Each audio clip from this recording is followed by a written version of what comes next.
One sec. Still watching the news. Still waiting for a result. And, okay, it doesn't seem like anything's happening right now. Welcome to the Daily Landsblog. As always, I'm Michael Landsberg. It's November the 6th. And the election has been front and center again, as I have mentioned the last couple of days, because I'm talking about something that just happened a couple of hours ago, was Donald Trump's speech. And I was watching him and I was thinking to myself, man, I'm always so cautious, to judge people who seem to be erratic by saying, well, I don't want to comment because this person may have a mental illness. You know what I'm saying, Case? Like, you watch and I go, I don't want to like yell at the screen and say, what a dirtbag you are, because who knows what's going on inside his head. I mean, this seems to be somebody that lacks stability. So I'm just going to keep those thoughts to myself and say that hopefully he'll just get the help that he needs. Man, that would piss him off if he was watching this, Case. I don't think he watches the Landsblog. I don't think he watches every day. No. I like that. But, like maybe a couple times a month. We do enough. We do. We do. So here's a response to yesterday where I was talking something similar to that. It was, thanks again, Michael, blah, blah, blah. Quick question. How do you deal with the macho Trump supporters who look at depression as a moral weakness? Well, I would say that discrimination does not discriminate. We hear all the time how, Case, you like that? Discrimination does not discriminate? Good for you. Is that a headline right there? I think it could be.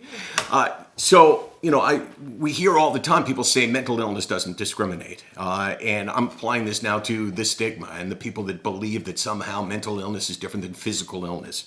And sure, yeah, I bet you that if you did a study, you might find that the incidence of believing the stigma is perhaps worse in Trump supporters, whether it be in Canada or the United States. But the point is that we feel this all over the place, and people from everywhere will look at somebody like me and think to themselves, wow, you know what, that guy has got, that guy has just got to suck it up. It's okay, I'm keeping an eye on Riggs.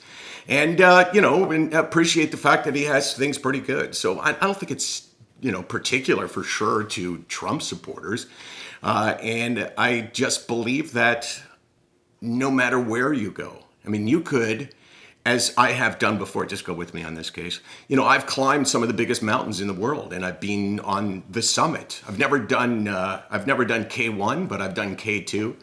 And you did rock climb in Vegas. I know! In the Coke Museum. In the Coke Museum, I rock climbed in Vegas, and I kicked the ass of the friend that was with us, right, Case? Yeah. I remember looking down at him and giving him one of these. But yeah, you could climb a mountain, though. You could be at the top, and you could meet somebody. And I guarantee you, if there was a group of 50 people, there'd be someone who went, dude, come on, man. Get over this depression business, man. You just got to smell that fresh air, dude. And, you just got to love life. So I think it's everywhere. And anywhere you go, you're going to experience it. And that's why we're here, is to make the statement. Mental illness is not a weakness. Mental illness is a sickness. Sick, not weak. 24 hours a day, 364 days a year. I've had so much fun doing this, Case. I don't want to stop. Don't make me stop, okay? We'll be back tomorrow. Okay, we'll be back tomorrow with another exciting edition of the Daily Landsblog. For Casey Landsberg, I'm Michael Landsberg saying so long, and we'll see you tomorrow.